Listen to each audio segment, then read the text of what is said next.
After you've ghosted the computer and you have run through the initial setup prompted by Windows, named the computer the specified name, and followed the RH user username and settings, there are a few things you need to do before the computer can be used. The computer should be named in the initial startup the name that it should be given in Active Directory. For example, if it is an email station in RH1, the name would be RH-RC1-email01 if it's the first email station. After you've done that, you've logged into the computer for the first time, it is important that you restart the computer. This will allow the name to be fully realized by the computer and ensure that there will be as few problems as possible when you put the computer on the domain and netreg. The second thing you need to do is remove RH-user. We'll show you how to do that in a second. If the computer needs it, you will need to add the drivers as well. These drivers can be found in C, Tools, and then the Drivers folder, or you can also follow the link on the desktop of the computer. You'll also need to activate Windows and activate Office using the Visual Basic scripts, and then printer scripts so the computer is able to print.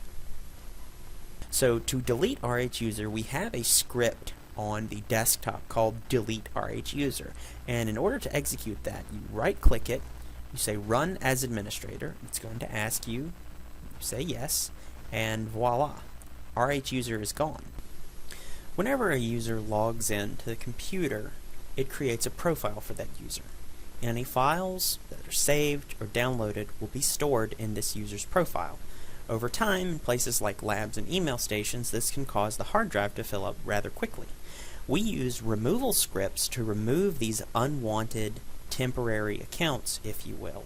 So to do so, we use something called the Task Scheduler, and you can find that within the Tools folder on the C drive. And you see the shortcut for Task Scheduler right here.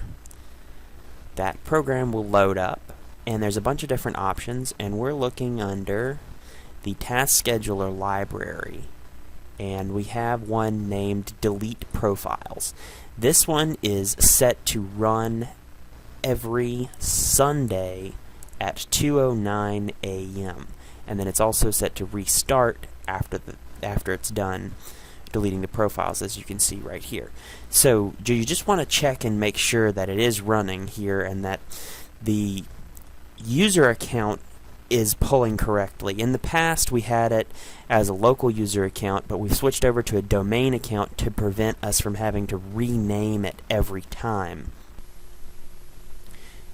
Printer scripts. We have a very detailed presentation on printing that is in another presentation. Please follow the link on your screen to go there.